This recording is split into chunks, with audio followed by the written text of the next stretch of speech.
What if I told you that there exists a gospel written almost 2,000 years ago, containing teachings of Jesus so revolutionary that the church decided to bury it forever? And what if I told you that this gospel speaks nothing of sin, mentions no crucifixion, and presents a completely different vision of how to achieve salvation? Have you ever wondered why, from the hundreds of early Christian texts that existed, only 4 gospels were chosen to form the New Testament? Why were entire texts left out, forgotten, or deliberately suppressed? For centuries, whispers and fragments of a lost gospel circulated among scholars and mystics. A gospel that supposedly contained 114 secret sayings of Jesus, teachings he had shared only with his most intimate disciples.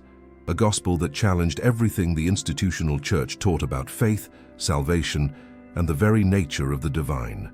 This gospel had a name, the Gospel of Thomas. For over 1,500 years, many believed this text had been lost forever, destroyed by the flames of religious persecution and time. But in 1945, in an archaeological discovery that would forever change our understanding of early Christianity, this gospel emerged from the sands of Egypt, bringing with it truths that would make any religious leader lose sleep. What you're about to discover isn't just ancient history. It's a revelation that could completely transform your understanding of Jesus, of faith, and of your own spiritual journey. Because this gospel doesn't speak of a distant Jesus, preached from altars and mediated by institutions. It speaks of a Jesus who teaches something much more direct, much more personal, and much more disturbing to any religious power structure. Imagine discovering that Jesus taught that the kingdom of God is not a place you go to after death, but a state of consciousness you can achieve here and now.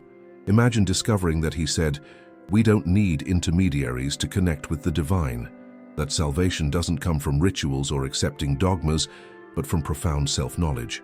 Now imagine why an institution based on hierarchy, rituals, and spiritual mediation would do everything to ensure these teachings never reached you. This is the Gospel of Thomas. And today, after almost 2 millennia of forced silence, its words echo once again. Words that were considered too dangerous to survive. Words that question not just doctrines, but the entire structure upon which institutional Christianity was built. Are you ready to hear what Jesus really said? Are you prepared to discover teachings that were deliberately hidden from you? Because once you know these truths, you'll never be able to look at faith the same way again. The journey we'll take together today isn't just about an ancient text. It's about rediscovering a version of Christianity that existed before councils, before institutionalization, before political and religious power decided what you could or couldn't know about your own spiritual path. So take a deep breath, because what you're about to discover may shake the foundations of everything you thought you knew about Jesus, about the church, and about your own relationship with the divine. Thomas. A name most people know for a single characteristic: doubt. Doubting Thomas, as tradition labeled him, the one who doubted the resurrection until he touched Jesus' wounds. But is this really the complete story of one of the 12 apostles personally chosen by Christ? Modern academic studies suggest this characterization may be one of the greatest historical injustices ever committed against a biblical figure. Because when we analyze early texts and historical traditions preserved in different cultures, we discover a completely different Thomas from the one presented to us. Thomas, whose name in Aramaic means twin, appears in the canonical Gospels at crucial moments, always asking profound and challenging questions. In the Gospel of John, it's Thomas who says, "Let us also go that we may die with him," when Jesus decides to return to Judea to resurrect Lazarus. These aren't the words of a skeptic, but of someone completely devoted. Preserved historical traditions indicate that Thomas was one of the most active apostles in spreading Jesus' teachings. Some accounts suggest he traveled farther than any other apostle, taking Christianity all the way to India, where Christian communities claim to have been founded by him personally. But here's the mystery. Why was such an influential and dedicated apostle reduced in collective memory to just a moment of doubt? Why do other apostles, with far less documented histories, occupy places of greater prominence in Christian tradition? The answer may lie precisely in the gospel that bears his name. Because if we analyze the teachings contained in the Gospel of Thomas, we discover something extraordinary. They present a version of Christianity that could have completely changed the history of religion in the West. Imagine a Christianity where each person has direct access to the divine, without need for priests, bishops, or popes. Imagine a faith based on self-knowledge instead of blind obedience. Imagine teachings that spiritually empower the individual instead of making them dependent on an institution. Now imagine why someone who preserved these teachings needed to be discredited, transformed into a symbol of doubt instead of wisdom. Historical evidence suggests that Thomas wasn't just one of the 12. Certain traditions indicate he may have been considered by Jesus as someone special, someone capable of understanding and preserving teachings that others weren't ready to receive. If you're feeling there's much more to this story than you've ever been told, you're not alone. Thousands of people around the world are rediscovering these truths that remained hidden for centuries.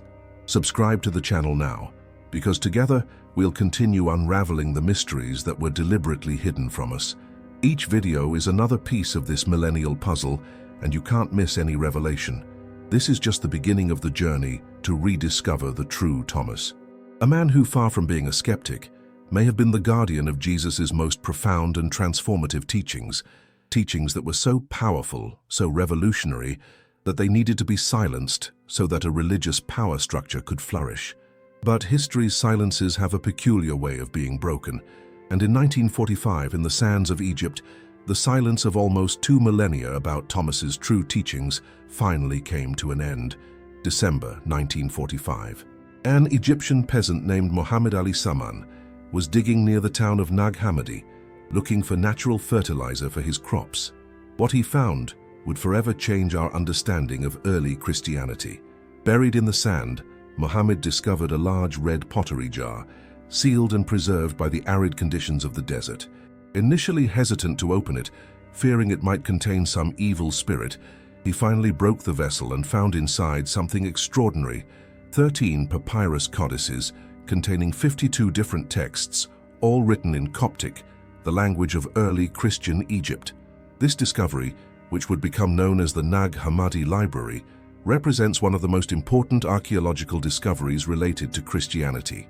Among these texts was something scholars had only dreamed of finding: a complete copy of the Gospel of Thomas. Later, academic analyses indicated these manuscripts were probably hidden by Christian monks in the 4th century, a time when the Roman Church was consolidating its power and ordering the destruction of texts considered heretical. Someone, knowing these teachings were too precious to be lost forever, had the courage to preserve them for future generations. The Gospel of Thomas that emerged from this discovery is unlike anything we knew about early Christian texts. It doesn't tell the story of Jesus' life, doesn't mention his crucifixion, doesn't speak of bodily resurrection.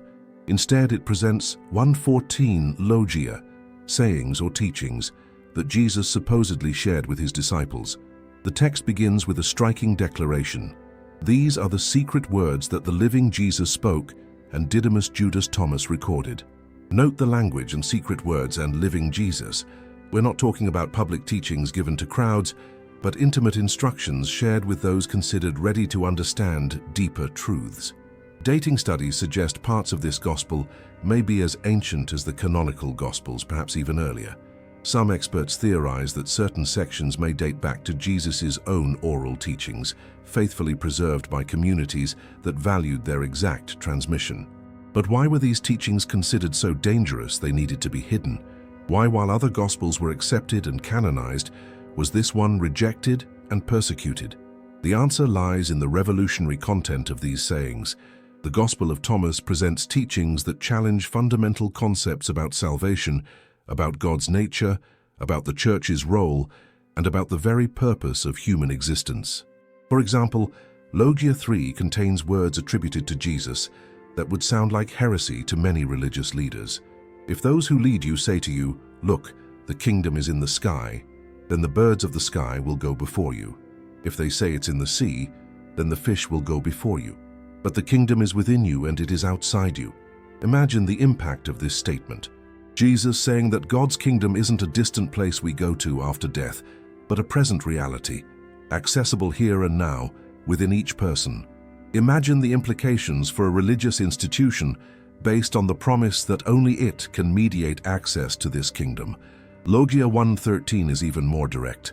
The Father's kingdom is spread upon the earth and people do not see it. According to this teaching, we don't need to die to experience the divine. We don't need complex rituals or sacred intermediaries. The divine is here now, available to anyone willing to open their eyes and see.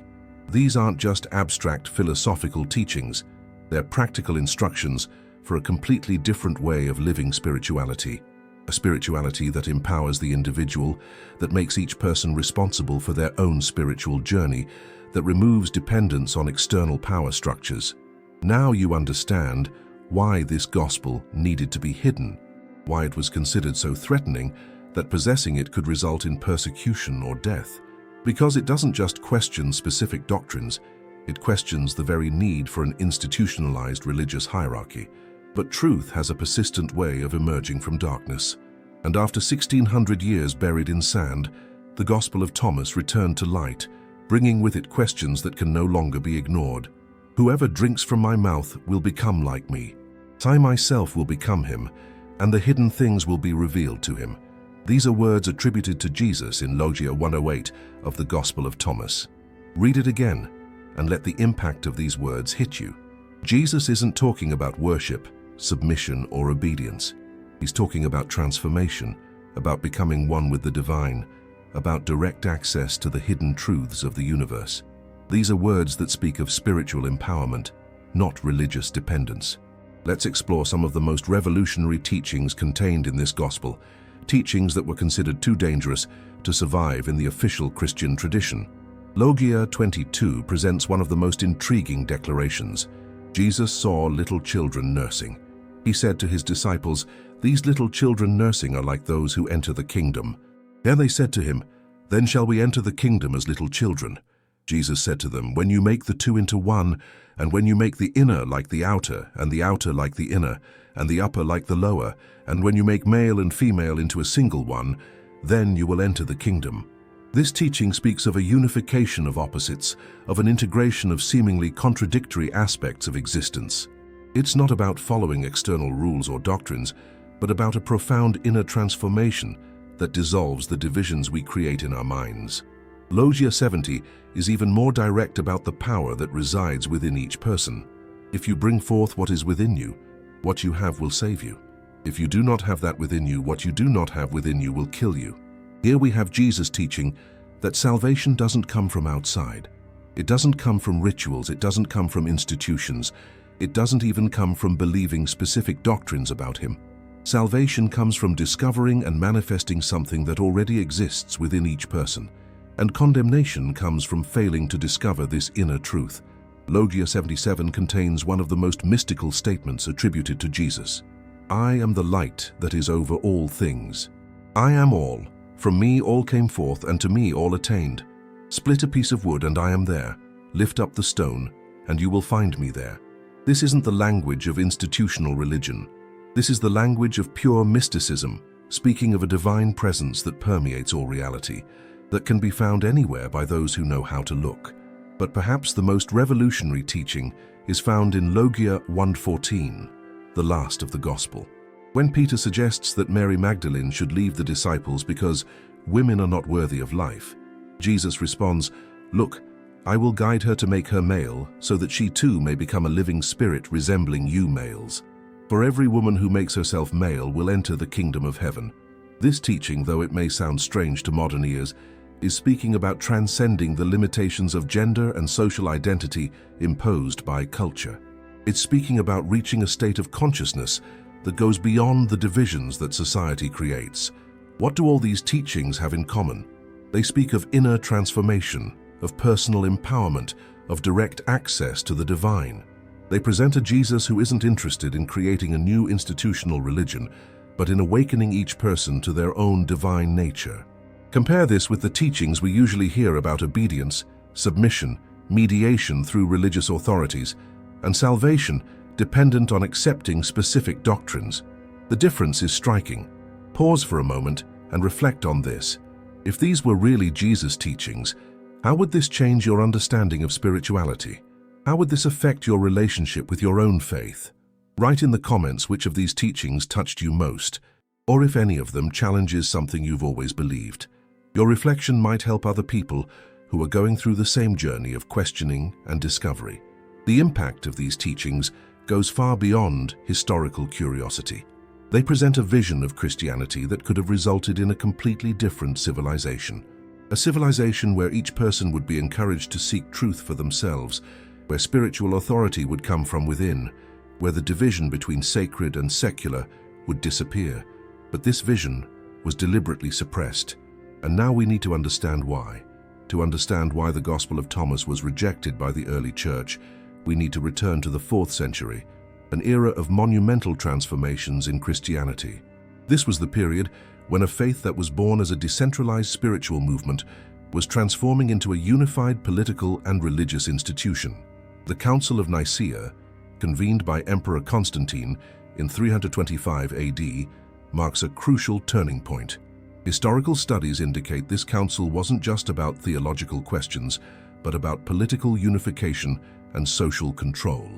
Constantine needed a religion that could unite his empire, not multiple interpretations of Christianity that could cause divisions. The criteria used to determine which texts would be included in the biblical canon reveal much about the priorities of the emerging institutional church. Texts that supported hierarchical authority, that emphasized the need for clerical mediation, and that presented uniform doctrines were favored. Texts that promoted individual spiritual authority or that questioned the need for institutional structures were rejected. The Gospel of Thomas presented fundamental problems for this new direction of Christianity. First, its teachings about the kingdom of God as a present reality accessible directly by anyone eliminated the need for future promises mediated by the church. If the kingdom is within you, what is the role of priests, bishops, and popes? Second, the Gospel's emphasis on self-knowledge and inner transformation as the path to salvation contradicts doctrines that depend on external rituals, sacraments administered by clergy, and obedience to religious authorities. People who can achieve salvation through their own inner spiritual work don't need complex religious institutions. Third, many teachings in the Gospel of Thomas echo Gnostic philosophies, which emphasize direct knowledge, gnosis, of the divine instead of faith in doctrines. Gnosticism represented an existential threat to institutional Christianity because it made each person potentially independent of external authorities. Academic analyses suggest the rejection of texts like the Gospel of Thomas wasn't just theological, but profoundly political. A church that was becoming allied with Roman imperial power needed doctrines that promoted obedience, hierarchy, and conformity, not inner questioning and individual spiritual authority. Consider also the economic aspect. Religious institutions depend on congregations that need their services. Teachings that make each person capable of direct access to the divine threaten the entire economic structure based on tithes, offerings, paid sacraments, and hierarchies financially sustained by the faithful. The language used by early church leaders to condemn Gnostic texts reveals much about their concerns. Irenaeus of Lyon in the 2nd century attacked these teachings not just as theologically incorrect, but as socially dangerous. He accused them of promoting spiritual arrogance and threatening Christian community unity. But unity for whom? Analyzing historical texts, it becomes clear that the primary concern was maintaining unity under specific authorities, not promoting genuine spiritual communion among believers. Another crucial factor was the role of women. The Gospel of Thomas, like many Gnostic texts, presents women in spiritual leadership roles. Mary Magdalene appears as a favored disciple, someone capable of understanding teachings that other disciples couldn't grasp. This was unacceptable to a patriarchal structure that was emerging in the institutional church. Texts that presented female spiritual authority, or that questioned hierarchies based on gender, needed to be eliminated to maintain a specific social order. The suppression of the Gospel of Thomas was part of a broader process of marginalizing women in Christian leadership. Finally, there's the question of complexity. The teachings in the Gospel of Thomas require deep reflection, meditation, inner work. They can't be easily reduced to simple doctrines that can be taught to large masses. A church seeking rapid growth and control over entire populations needed simpler and more direct messages. The result was the creation of a Christianity that, while becoming one of the world's largest religions, may have lost some of its deepest and most transformative dimensions in the process. The Gospel of Thomas offers us a window to see what might have been different. The fundamental difference between the teachings of the Gospel of Thomas and institutional Christianity can be summarized in a single question. Where does salvation come from? In traditional Christianity, salvation is presented as something external to the individual. It comes from God's grace, mediated through Jesus Christ, applied through church sacraments, and dependent on accepting specific doctrines about Christ's divine nature and redemptive work. The believer is essentially passive in this process. They receive salvation as a gift, but don't actively participate in its creation. The Gospel of Thomas presents a radically different perspective. Here, salvation is the result of profound self-knowledge, of discovering the divine that already resides within each person, and of the transformation that happens when someone brings forth what is within them. This difference isn't just philosophical, it has enormous practical implications for how a person lives their spiritual life. In the external model, the believer depends on religious authorities to interpret Scripture, administer sacraments, and provide spiritual direction. There's a clear division between clergy and laity, between those who have special access to the divine and those who depend on this mediation. In the internal model presented by Thomas, each person has the potential for direct access to spiritual truth. Logia 67 says, "One who knows all but fails to know himself, fails completely." This implies that all external knowledge, even religious knowledge, is useless without profound self-knowledge. Consider the practical implications. A spirituality based on internal knowledge encourages questioning, personal exploration, and individual responsibility for the spiritual journey. A person in this tradition would be encouraged to meditate, examine their own consciousness, and question even religious teachings if they don't resonate with their inner experience. A spirituality based on external authority encourages obedience, acceptance of doctrines without questioning, and dependence on religious specialists. The good believer in this tradition is one who accepts what they're taught and follows rules established by the institution. Both approaches have their merits and challenges. The external model offers security, community, and structure. For many people, especially in times of crisis, having trustworthy authorities to provide answers can be deeply comforting. There's also accumulated wisdom in religious traditions that took centuries to develop. But the external model can also result in spiritual dependence, suppression of critical thinking, and abuse of religious authority. When people are discouraged from trusting their own spiritual experience, they become vulnerable to manipulation. The internal model offers empowerment, spiritual authenticity, and personal growth. People who follow this path tend to develop more robust and personalized faith, less dependent on external validation. But the internal model can also result in spiritual arrogance, isolation from community, and lack of anchoring in time-tested wisdom. Without external structures to provide correction and balance, individuals can get lost in spiritual illusions. Modern studies on spiritual development suggest that the healthiest and most effective paths usually integrate elements of both approaches. The question isn't necessarily choosing between internal or external authority, but finding a healthy balance. The Gospel of Thomas offers a valuable perspective because it reminds us that the early Christian tradition included strong emphasis on inner spiritual work. Many of the most respected Christian mystics throughout history, from John of the Cross to Meister Eckhart, echoed themes similar to those found in the Gospel of Thomas.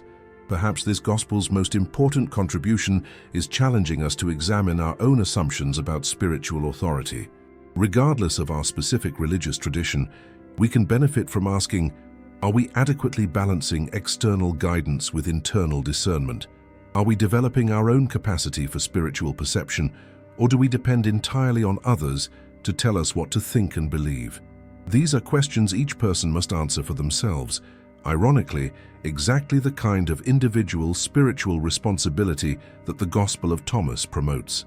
The discovery of the Nag Hammadi manuscripts transformed academic study of early Christianity, providing concrete evidence about the diversity of beliefs and practices that existed in the first centuries of the Christian era. Let's examine what modern science tells us about the authenticity and historical significance of the Gospel of Thomas. Radiocarbon analyses of the Nag Hammadi codices indicate the manuscripts were copied between the 3rd and 4th centuries CE. This places them in a crucial epoch of Christian history, when different traditions still competed for legitimacy before the uniformization promoted by imperial councils. Paleographic studies, analysis of ancient writing, confirmed that the manuscripts were produced by educated Christian scribes, probably monks, who knew well both canonical scriptures and texts considered heretical. The quality of calligraphy and organization of the codices suggest these weren't marginal texts preserved by obscure sects, but works considered important by established Christian communities. Particularly significant is the fact that fragments of the Gospel of Thomas in Greek were found at Oxyrhynchus, Egypt, decades before the Nag Hammadi discovery. These fragments, known as Oxyrhynchus Papyri I, 654 and 655, date from the 3rd century, confirming that the Gospel wasn't an isolated text, but circulated widely among early Christian communities. Linguistic analyses of the text reveal characteristics suggesting very ancient origin. Many grammatical constructions and idiomatic expressions reflect Aramaic language patterns translated into Greek and then into Coptic. This is consistent with a tradition going back to the original oral teachings of Jesus, who spoke Aramaic. Experts in comparative literature have identified interesting parallels between some logia of the Gospel of Thomas and sayings attributed to Jesus in the canonical Gospels, but often in simpler and more direct forms.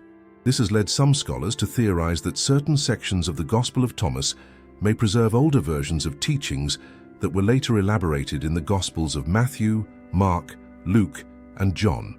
For example, Logia 20 in the Gospel of Thomas presents the parable of the mustard seed more concisely than its versions in the Synoptic Gospels, suggesting possible more direct transmission from the original source.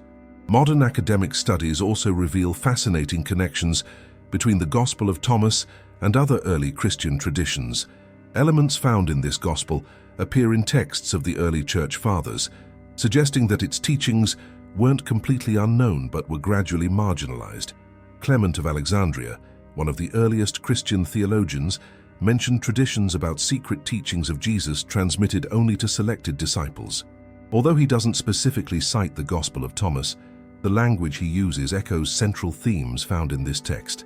Historical analyses indicate that Christian communities in Egypt, Syria, and other Middle Eastern regions maintained very different traditions from those that developed in Rome and the West. The Gospel of Thomas represents a window to understand these alternative traditions that were largely lost when Roman Christianity became dominant. Particularly intriguing is evidence that the Apostle Thomas may have actually traveled to very distant regions propagating these teachings. Historical traditions preserved in Christian communities in India claim that Thomas arrived at the Malabar coast in 52 CE, establishing churches that maintained distinctive practices for centuries. These communities, known as St. Thomas Christians, preserved liturgies and traditions that differ significantly from Western Christianity. Some scholars suggest that elements of these traditions may reflect original teachings that Thomas brought directly from Palestine. Archaeological discoveries in the Kerala region of India include ancient Christian inscriptions and stone crosses with unique symbols that don't appear in Western Christianity. While it's impossible to prove direct connections with the Gospel of Thomas, this evidence suggests that different Christian traditions developed independently in isolated regions. The very preservation of the Nag Hammadi manuscripts tells a fascinating story about resistance and intellectual courage. Evidence suggests that Christian monks, facing imperial orders to destroy heretical texts, chose to hide these manuscripts instead of burning them. This act of religious civil disobedience preserved for posterity alternative visions of Christianity that would otherwise have been lost forever. Chemical analyses of the papyrus and inks used confirm production methods consistent with monastic scriptoriums of the period, indicating these texts weren't products of marginal groups, but works considered sufficiently important to justify the considerable costs of manuscript production. Comparative studies with other Gnostic texts reveal that the Gospel of Thomas occupies a unique position. While many Gnostic texts are highly philosophically elaborate and sometimes obscure, the Gospel of Thomas maintains simplicity and practicality that makes it more accessible. This may explain why it circulated more widely than other similar texts. The cumulative evidence suggests that the Gospel of Thomas wasn't a late creation by heretical groups trying to legitimize strange doctrines, as it's sometimes characterized. Instead, it appears to represent a genuinely ancient tradition that preserved aspects of Jesus' teachings that were gradually de-emphasized or eliminated in the tradition that became orthodox. This conclusion doesn't necessarily imply that all teachings in the Gospel of Thomas are more authentic than those in the canonical Gospels, but it suggests they offer a valuable perspective on the diversity of understandings about Jesus that existed in the earliest Christian communities. For modern scholars, the value of the Gospel of Thomas goes beyond questions of historical authenticity. It offers insights into how different communities interpreted and applied Christian teachings in their specific contexts, enriching our understanding of the complexity and richness of the early Christian movement. The rediscovery of the Gospel of Thomas in 1945 wasn't just an academic event. It was an awakening that echoed around the world, influencing spiritual movements, religious questioning, and personal searches for truth on every continent. In the decades following its publication, this gospel found receptive audiences in surprisingly diverse contexts. Progressive Christian communities saw in it validation for more contemplative and mystical approaches to faith. Alternative spirituality movements found parallels with Eastern traditions of self-knowledge and inner illumination. Psychologists and therapists began exploring the teachings about self-knowledge as tools for personal growth. Logia 70, "If you bring forth what is within you, this will save you," resonated deeply with therapeutic approaches that emphasize discovery and integration of unconscious aspects of the psyche. In universities around the world, the Gospel of Thomas became an object of intensive study, not just in religion departments, but in programs of history, comparative literature, psychology, and anthropology. Courses on early Christianity began including discussions about doctrinal diversity that were previously neglected. Pause for a moment and tell me, where are you watching this video from? Write in the comments your city and country, because I want to show you something incredible. The awakening to these forgotten truths isn't happening in just one place. It's a global phenomenon. People in Brazil, Mexico, Spain, the United States, the Philippines, and dozens of other countries are simultaneously rediscovering these teachings. There's something profound happening in our time, a collective thirst for more authentic spiritual truths. This global awakening isn't coincidental. We live in an era of unprecedented access to information, where texts that were suppressed for centuries can be studied by anyone with internet access. Barriers that once prevented access to esoteric knowledge have disappeared, democratizing the study of alternative spiritual traditions. Reform movements within established Christian denominations began citing the Gospel of Thomas as evidence that early Christianity was more diverse and inclusive than current traditions suggest. Discussions about women's ordination, clerical authority, and contemplative practices gained new dimension with the rediscovery of these teachings. Interestingly, the Gospel also found an audience among people who had distanced themselves from traditional Christianity, but maintained interest in the historical figure of Jesus. For many, Thomas's teachings offer a way to connect with Jesus without accepting institutional doctrines they consider problematic. Meditation communities and contemplative practices, both Christian and non-denominational, incorporated insights from the Gospel of Thomas into their approaches. The concept of "kingdom within you" became a common phrase in alternative spirituality circles. Artists, writers, and filmmakers found inspiration in the Gospel's themes. Fiction works exploring alternative Christianities frequently reference Thomas's teachings. Documentaries about religious history invariably include discussions about Gnostic texts discovered at Nag Hammadi. Perhaps most significant is the impact on individual personal levels. Thousands of people report that discovering the Gospel of Thomas transformed their understanding of spirituality, offering an alternative to both religious dogmatism and secular materialism. For some, this gospel validated personal mystical experiences that found no place in conventional religious traditions. For others, it offered language to express spiritual intuitions they had always felt but never could articulate. The growth of online study groups dedicated to the Gospel of Thomas demonstrates contemporary hunger for these alternative perspectives. Discussion forums, video channels, and podcasts on the topic proliferate, creating virtual communities of people interested in exploring these rediscovered traditions. This phenomenon suggests that something deep in the human psyche resonates with the teachings preserved in this gospel, Perhaps it's the promise of spiritual autonomy, the validation of inner experience, or simply curiosity about alternative ways of understanding ancient truths. The impact continues expanding, suggesting that the Gospel of Thomas isn't just a historical curiosity, but an active force influencing the evolution of contemporary spiritual consciousness. While traditional history reduced Thomas to a moment of doubt, historical evidence suggests he may have been one of the most courageous and influential apostles, taking Christianity to territories where no other disciple ventured.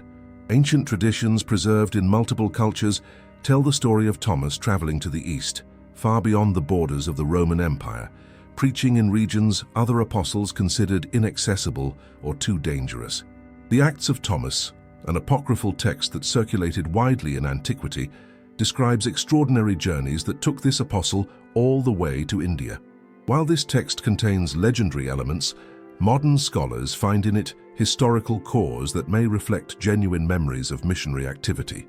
Christian communities in the Kerala region, on India's west coast, maintain unbroken traditions, claiming they were founded by Thomas personally in 52 CE.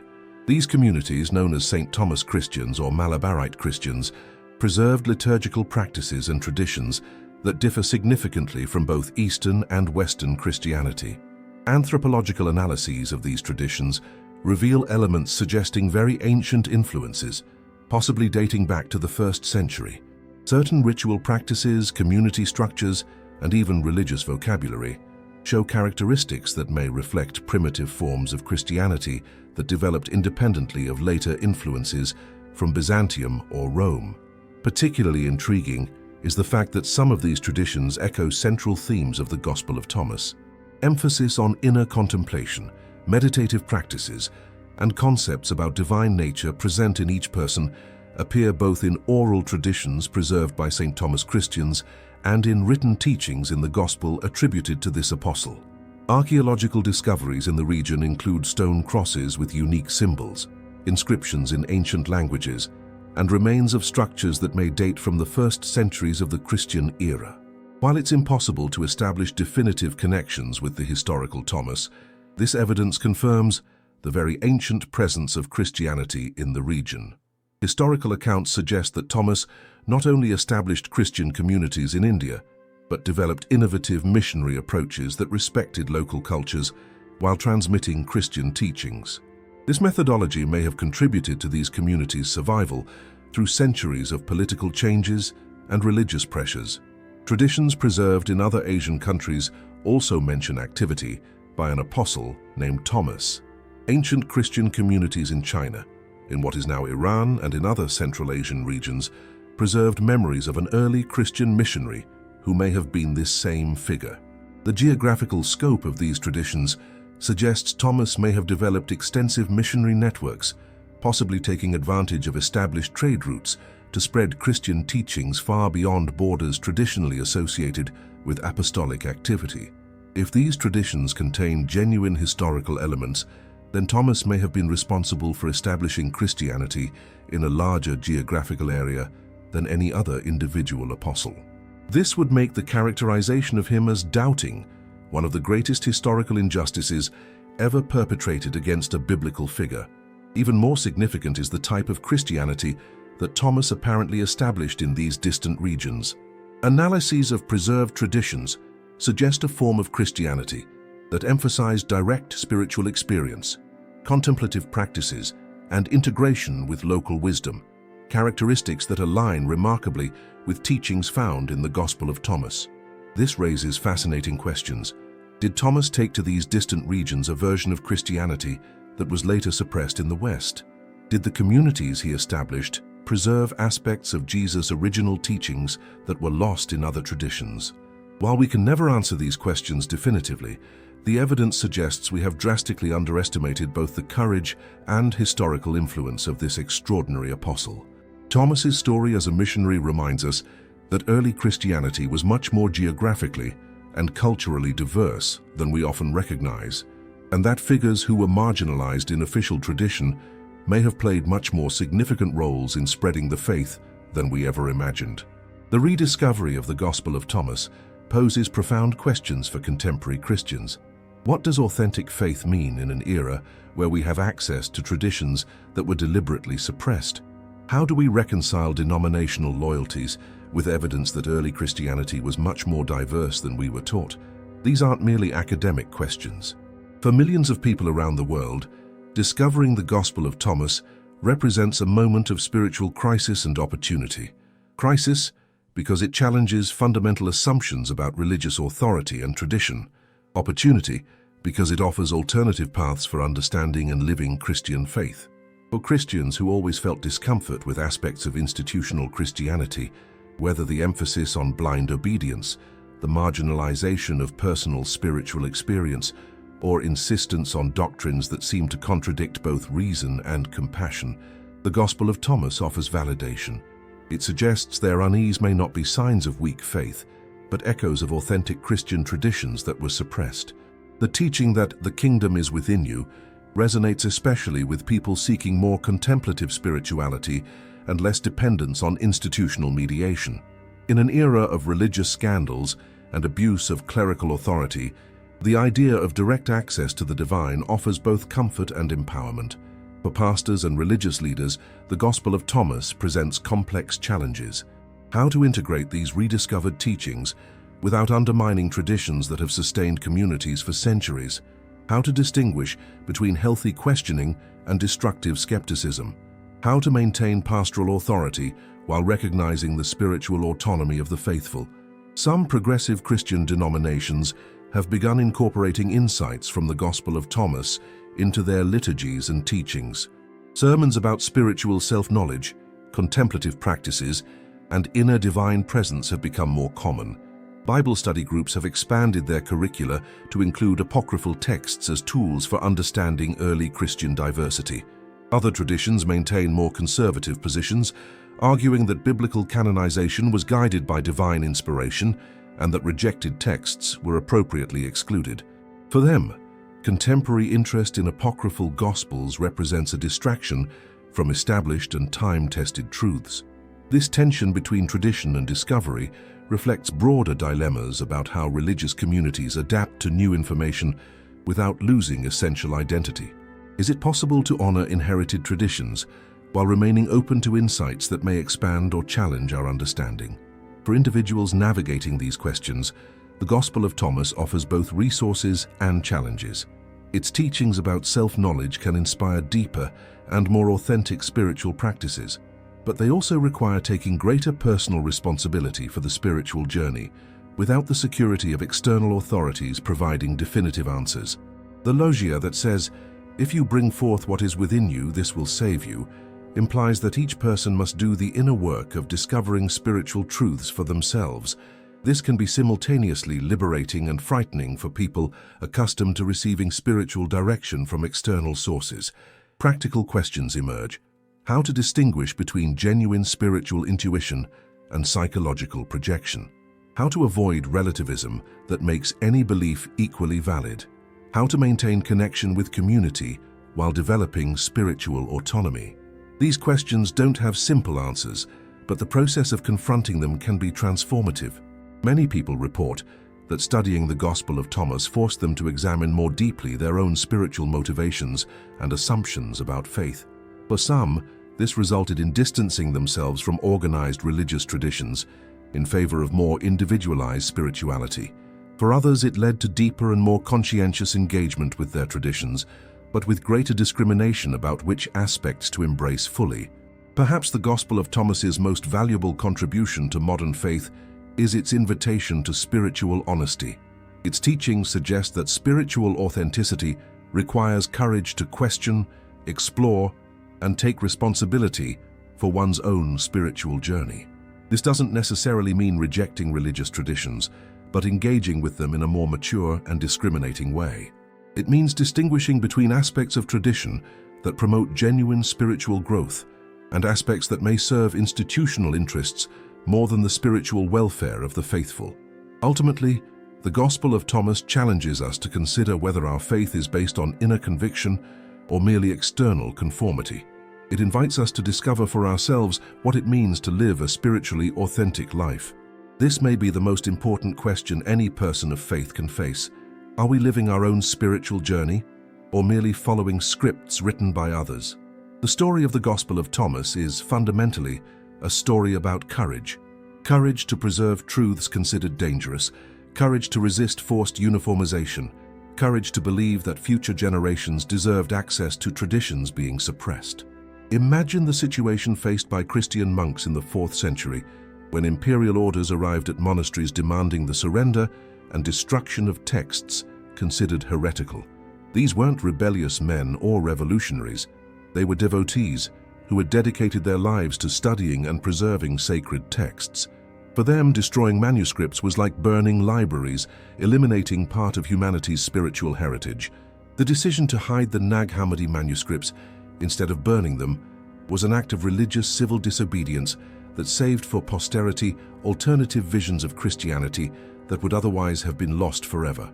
These monks risked persecution, imprisonment, or worse to preserve texts they considered too valuable to be destroyed. This wasn't the only time in history that spiritual truths survived, thanks to the courage of individuals who refused to accept the suppression of knowledge.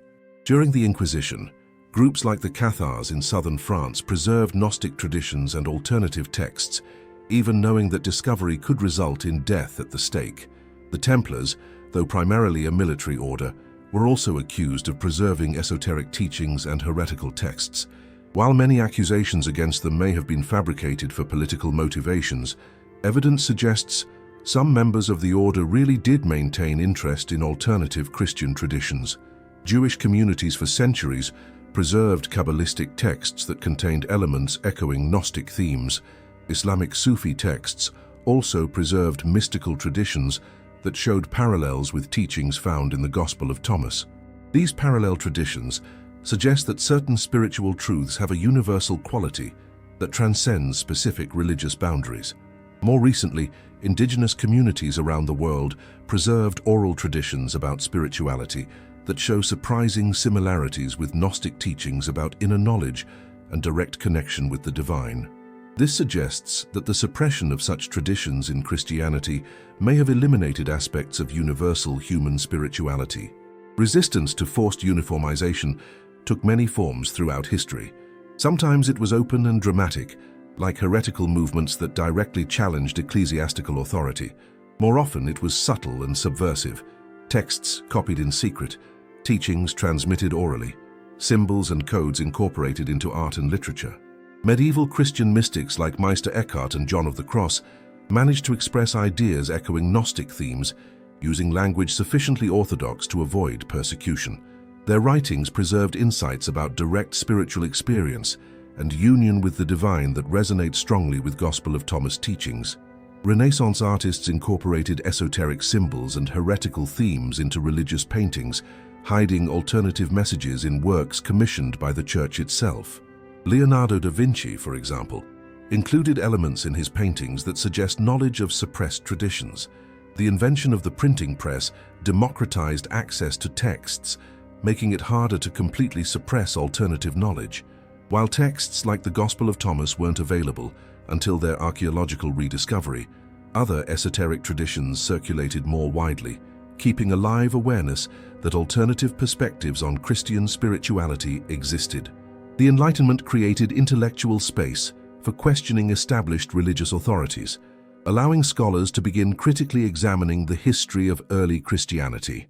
Though they didn't have access to the Nag Hammadi texts, academics began documenting evidence of diversity in early Christian traditions.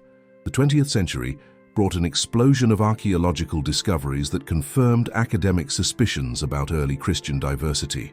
The Dead Sea Scrolls, the Nag Hammadi library, and other discoveries provided concrete evidence that official versions of Christian history were incomplete.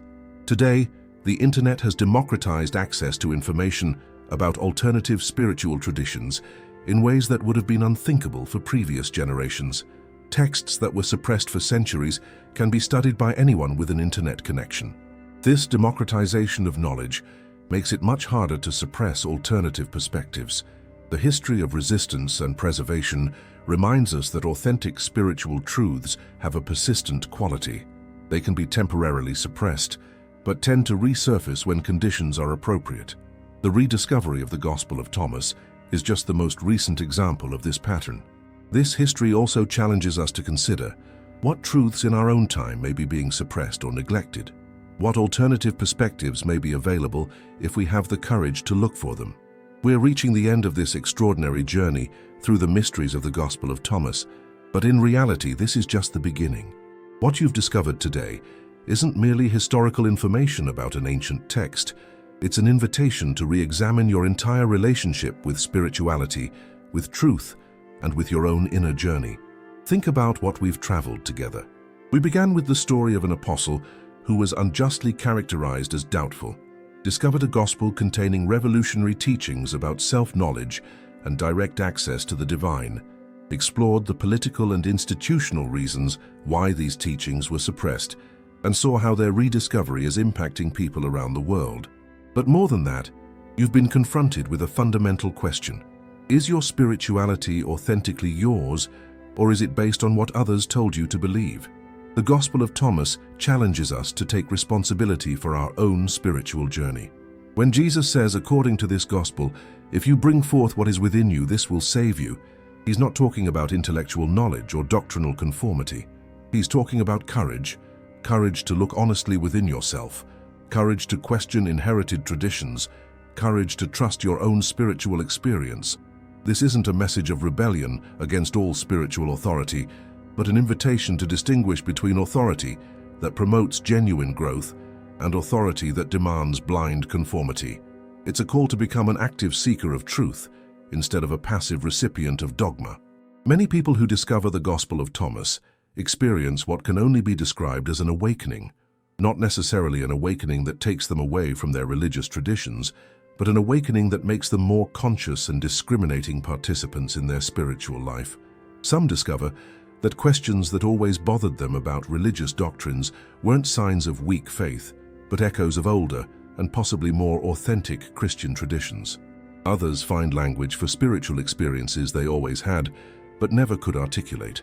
Many people report that studying this gospel freed them from spiritual guilt they carried for not being able to accept aspects of Christianity that never truly resonated with their inner experience.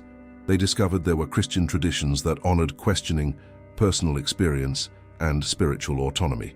But this awakening comes with responsibilities. If each person has potential access to the divine, then each person also has responsibility to do the inner work necessary to cultivate that connection. If we don't need intermediaries to connect with the sacred, then we need to develop our own capacities for spiritual discernment. The Gospel of Thomas suggests this inner work is both a privilege and a necessity. The logia that warns, if you do not have that within you, what you do not have will kill you, isn't a threat, but recognition that neglecting our inner life has real consequences for our well-being and fulfillment. We live in an extraordinary time. For the first time in history, we have access not just to the religious traditions of our own culture, but to the spiritual traditions of all humanity.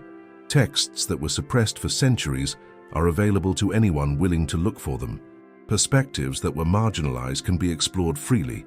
This abundance of options can be simultaneously liberating and frightening. With so many perspectives available, how do we discern truth from illusion? How do we distinguish between authentic wisdom and attractive speculation? The Gospel of Thomas offers a criterion: examine the fruits. Teachings that promote self-knowledge, compassion, inner growth, and genuine connection with others are more likely to be authentic than teachings that promote spiritual arrogance, judgment, or dependence on external authorities. More importantly, this gospel reminds us that the spiritual journey is fundamentally personal. While we can learn from teachers, traditions, and communities, in the end, each person must discover for themselves what it means to live a spiritually authentic life. This doesn't mean we should reject all external guidance or isolate ourselves from spiritual communities. It means we should engage with these sources discriminatingly, honoring what truly resonates with our inner experience while remaining open to growth and correction. The rediscovery of the Gospel of Thomas happened at a specific historical moment for a reason. We live in an era where ancient structures of authority are being questioned in all areas of life: political, scientific, social, and religious. People around the world are seeking more authentic and personal ways of relating to fundamental questions of meaning and purpose. In this context, Thomas's teachings offer a powerful alternative to both religious dogmatism and secular materialism. They suggest it's possible to have a deep and meaningful spiritual life without giving up intellectual integrity or personal autonomy. But this path isn't easy. It requires ongoing courage to question, explore, and grow. It requires willingness to live with uncertainty in some areas while developing inner certainty about what really matters. It requires commitment to radical honesty about our own motivations and limitations. The final logia of the Gospel of Thomas ends with a promise. Those who do this inner work will enter the kingdom of heaven. But based on everything we've explored, this kingdom isn't a future destination, but a quality of consciousness available here and now to those willing to awaken to their own divine nature. This is simultaneously the most humble and most grandiose of promises. Humble because it recognizes that each person must do their own inner work. No one can do it for you. Grandiose because it suggests that each person has potential for direct access to the greatest truths and spiritual experiences available to humanity. If you feel moved by this message, if something within you recognizes truth in these ancient teachings rediscovered in our time, then you're being invited to participate in something greater than yourself. Not a new religion or organized movement, but an awakening of consciousness that's happening simultaneously in people around the world. This awakening has no central leaders or fixed doctrines. It has only one common characteristic: people who are taking responsibility for their own spiritual journeys, who are seeking truth with honesty and courage, who are willing to question even deeply rooted beliefs if it brings them closer to spiritual authenticity. You can participate in this awakening regardless of your current religious tradition. Christians can rediscover mystical dimensions of their faith that have been neglected. People of other traditions can find parallels with their own contemplative practices. Even those who consider themselves non-religious can discover that spiritual questions are more relevant to their lives than they imagined. The only requirement is honesty. Honesty about what you really believe versus what you think you should believe. Honesty about your spiritual experiences versus your expectations about how you should feel. Honesty about your motivations for seeking spiritual truth. If this journey through the mysteries of the Gospel of Thomas has touched something deep within you, if you feel there's much more to discover about spiritual traditions that were hidden for centuries, then don't stop here. Subscribe to the channel now, because together we'll continue exploring the secrets that were deliberately hidden from us. Activate the notification bell to be alerted whenever a new revelation is shared, because there are dozens of other texts, traditions and truths still waiting to be rediscovered. Gospels that were never included in the Bible, mystical teachings that were suppressed, spiritual traditions that survived in secret through the centuries. Your spiritual awakening journey is just beginning. And when you finish this video, you'll see another appear on the screen. Click on it immediately because it contains revelations that are even more surprising than what you've discovered today. Don't let this energy of discovery be lost. Keep exploring, keep questioning, keep growing. Remember, you're not alone in this search for truth. Millions of people around the world are going through the same awakening, asking the same questions, discovering the same truths that were hidden for so long. Together, we're rediscovering our authentic spiritual heritage. The Gospel of Thomas teaches us that whoever drinks from my mouth will become like me. This means each person has the potential to reach the same level of spiritual consciousness that Jesus demonstrated. Not through external worship, but through deep inner work. Not through blind obedience, but through courageous questioning. Not through dependence on others, but through discovering the divine that already resides within you. This is the most revolutionary truth of all. You already have everything you need for a deep and transformative spiritual life. The kingdom of heaven is within you, waiting to be discovered. The teachings have been given, the paths have been shown, the tools have been provided. Now everything depends on you. Will you awaken to this truth, or will you continue sleeping? Will you take responsibility for your own spiritual journey, or will you continue depending on others to tell you what to think and believe? The choice is yours. And this choice will determine not only the quality of your spiritual life, but your contribution to the collective awakening that's transforming human consciousness in our time. The Gospel of Thomas waited almost 2,000 years to reach you. Don't let its message be wasted. Use it. Live it. Become the spiritually authentic and awakened person you've always had the potential to be. The world needs people who have discovered their own inner light. The world needs people who aren't afraid to question, explore, and grow. The world needs people like you, willing to rediscover ancient truths that can transform everything. Your awakening matters. Your journey matters. Your discovery of truth matters, not just for you, but for all humanity. This is the true legacy of the Gospel of Thomas. Not just knowledge about the past, but inspiration for the future. A future where each person takes responsibility for their own spiritual evolution, where truth is sought with courage and honesty, where the divine is recognized not as something distant and inaccessible, but as the very essence of who we are. Thank you for watching to the end. Until the next video.